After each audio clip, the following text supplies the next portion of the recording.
Wadaw, ini siapa ini? Ini katanya kejahatan Gubernur Jawa Barat. Niat jahat Gubernur Jawa Barat ketika membongkar villa-villa di puncak, ketika membongkar tempat wisata Hibich Pantasi. Di balik itu semua ada niat jahat. Niat mulia kok dianggap niat jahat, gimana coba? Niat mulia dianggap niat jahat, aneh. Coba kita dengar dulu sama-sama nih. Assalamualaikum warahmatullahi wabarakatuh. Saya Yudi Pramuko, tukang donat dari Parung, YouTuber tertua di semesta. Alhamdulillah, wassalatu wassalamu ala rasulillah. Saya mau membahas tentang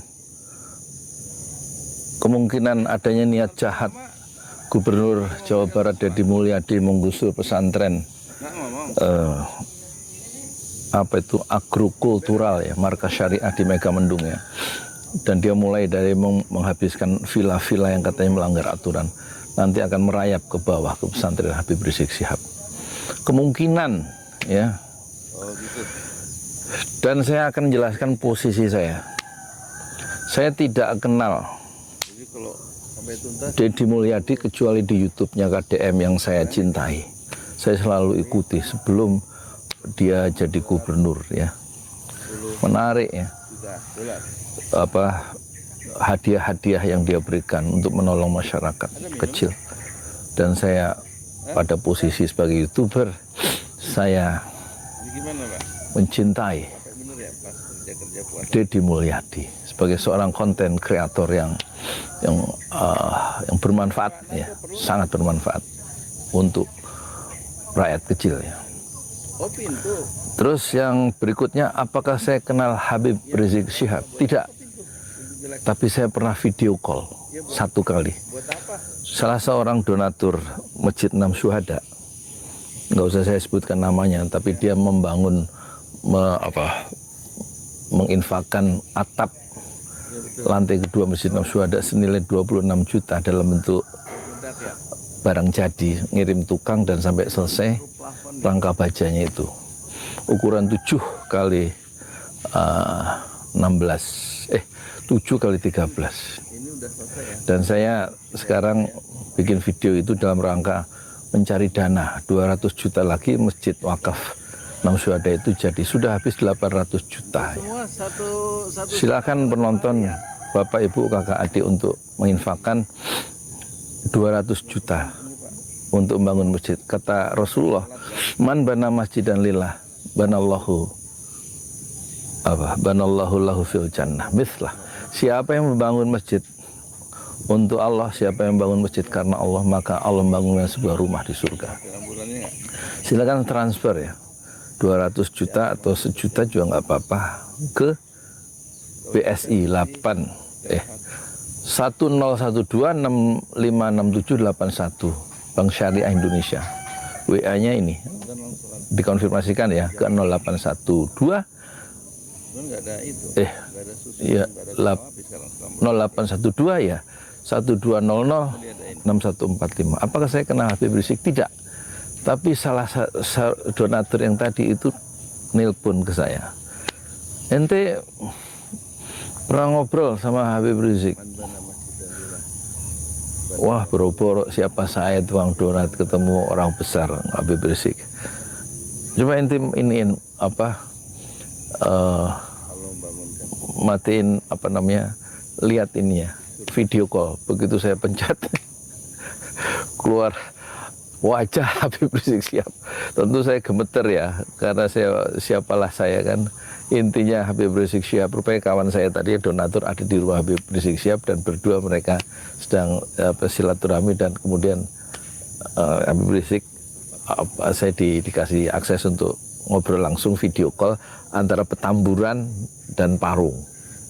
Intinya ya, saya didoakan sama Habib Rizik supaya masjid itu lekas jadi. Gitu aja. Ya sekitar kira-kira 2-3 menit lah ngobrol. Ya saya nggak bisa ngomong apa-apa, kecuali terima kasih ya, jazakallah au jazakumullah khairan katsiran. itu saya nggak pernah salaman sama Habib Rizik, nggak pernah ketemu, nggak pernah ngobrol langsung, tapi kecuali video call. Tapi dulu 10 tahun yang lalu, dakwah itu risikonya itu pasti 3, sebagaimana dialami oleh Rasulullah, yaitu orang-orang yang menghalangi jalan dakwah itu pertama pasti berusaha menangkap dan memenjarakan orang yang melakukan amar ma'ruf nahi mungkar. 1. Yang kedua, atau berusaha membunuh, ya.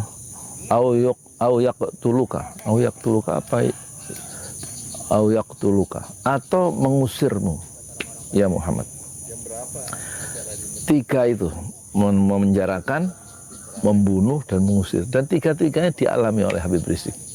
Nah, kita ingatkan kepada saudara Deddy Mulyadi sebagai gubernur dalam menghadapi Habib Rizik Syihab, ya, yang punya pembawaan sebagai seorang orator yang bisa menggerakkan dan selalu bicara dalam rangka amar ma'ruf nahi mungkar. Sabar menghadapi Habib Rizik, ya. Jangan menggunakan kekuasaan itu kumaha aing, terserah saya, seperti zaman Jokowi. Jangan ikut-ikut orang yang mengatakan ndasmu dakwah, ndasmu etik. Atau jangan ikut orang yang bilang koruptor itu monyet, ndablek. Dalam Islam itu jangan bikin lakop. Jangan membuat gelar-gelar buruk terhadap orang lain, ya. Karena apa, punya kekuasaan itu ngomong semaunya, menggunakan kekuasaan semaunya.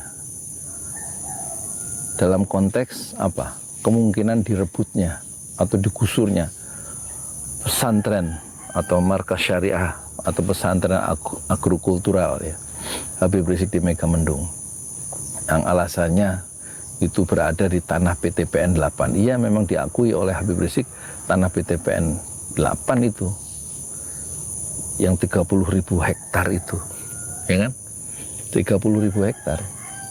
Tapi kata Habib Rizik, kalau kita baca di Kompas itu di online, ini ucapan 2021, karena dulu juga mau direbut itu, disomasi ya sama PTPN 8, tapi nggak, kenapa saya nggak tahu kok nggak dilanjutkan, dilaporkan ke polisi kalau somasi itu nggak dijawab, kata PTPN. Tentu itu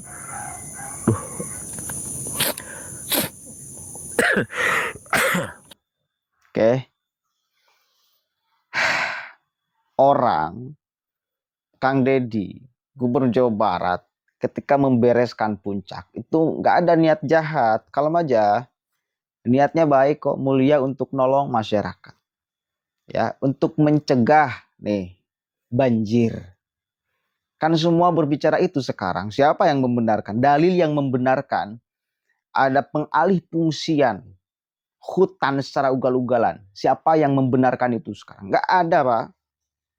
Coba absen. Siapa yang membenarkan? Acungkan tangan. Dari mana? Yang membenarkan hutan itu kemudian dialihfungsikan secara ugal-ugalan. Dan siapa juga yang tidak mengatakan bahwa banjir sekarang yang terjadi di Bogor, di Bekasi, bahkan di puncaknya, itu salah satu penyebabnya adalah pengalihfungsian lahan secara ugal-ugalan. Semua sepakat persoalan itu sekarang kok. Ya, artinya itu kan niat mulia untuk melindungi masyarakat, untuk melindungi warganya. Bahwa kemudian nanti ada proses lanjutan, lahan-lahan milik PTPN, ya, itu menjadi disasar atau kena sasaran, itu ya salah mereka.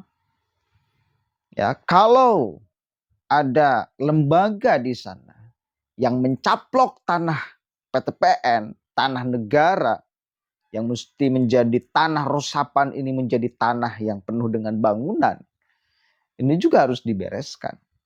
Tanpa melihat aktornya siapa, tokoh di belakangnya siapa. Begitu dong. Hibij Fantasi kalau kita cek, kalau sudah nonton bocor alus Tempo, Siapa di belakang Hibich Fantasi? Ada perusahaan keterkaitan dengan RK kok. Ridwan Kamil. Artinya lah bukan orang sembarangan membuka lahan yang sebesar itu. Tapi nggak peduli. Dibongkar aja. Siapapun tokoh di belakang itu. Karena untuk kemaslahatan.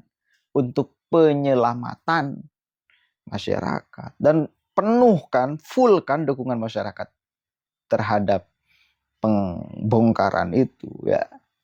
Karena masyarakat di sekitar sana yang merasakan, bahkan bukan hanya di sekitar puncak, tapi di bawah-bawahnya terus. Lalu kemudian si bapak itu sengaja saya ini ya, saya sharekan itu, barangkali ada yang mau ikut donasi gitu loh ya. Barangkali ada yang mau ikut donasi. Monggo aja untuk apa namanya? Pesantren Syuhada. Barangkali, nggak memaksa, barangkali. Tapi nominalnya dibatas. Mau 200 juta atau 1 juta. Jadi kalau 100 ribu, 50 ribu, apalagi 10 ribu, jangan. Kan dia mengatakan 2 doang kan nominalnya. Mau 200 juta transfer mangga. 1 juta mangga. Enteng banget ya cari duit. 200 juta mangga, aduh gampang. 1 juta mangga. Jadi kalian kita nih nggak bisa.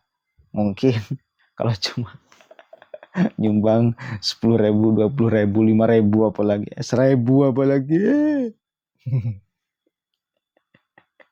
Harusnya kan nggak perlu ngomong 200 juta. Kita ada butuh nih 200 juta, monggo mau yang sedekah 1.000, 2.000, 10.000, 20.000, 1 juta. Atau mau ada yang bisa tutup langsung 200 juta. Sangat mangga. Oh begitu. Man bana masjidan banallah baitan fil jannah. Hadisnya ada. Ya, barangkali ada yang mau ikut nyumbang. Lalu dia juga mengatakan, menghadapi Habib Rizik itu harus dengan penuh kesabaran. Sabar itu bukan kalah, Pak ya. Kalau Rizik menghina, merendahkan, memfitnah Kang Deddy Mulyadi, dikatakan musyrik, si raja syirik, raja sesat, segala macamnya. Kan itu kalimat-kalimat yang dilontarkan dari Rizik kepada Gubernur Jawa Barat sekarang. Kan kalimat-kalimat itu yang sudah dilontarkan, benar gak? Lalu Kang Deddy diam aja. Tidak dibalas dengan omongan minimal. Itu mah bukan sabar, tapi kalah. Orang seperti itu, kalau tidak dilawan, minimal setara ucapan dengan ucapan. Biar tidak terlihat kalah. Jadi sabar itu bukan kalah. Sabar itu ada perlawanan. Sabar itu ada pengimbangan, pelurusan. Dan itu mah fitnah tuh. Nggak bisa terus dibiarkan. Harus ada penyetopan. Harus ada pengkanteran. Mana yang masuk ngaco. Akang masuk ngaco. Rizik bolehnya seenaknya ngomong. Orang lain tidak boleh gitu. Begitu maksudnya. Jangan gitu dong. Kalau Anda merasa kenal dengan Rizik Syihab, kasih tahu. Kasih tahu. Emang dia doang yang punya pendukung. Kang Deddy juga punya pendukung. Hati-hati. Jangan seperti itu. Ya. Mudah-mudahan ada manfaatnya. Assalamualaikum warahmatullahi wabarakatuh.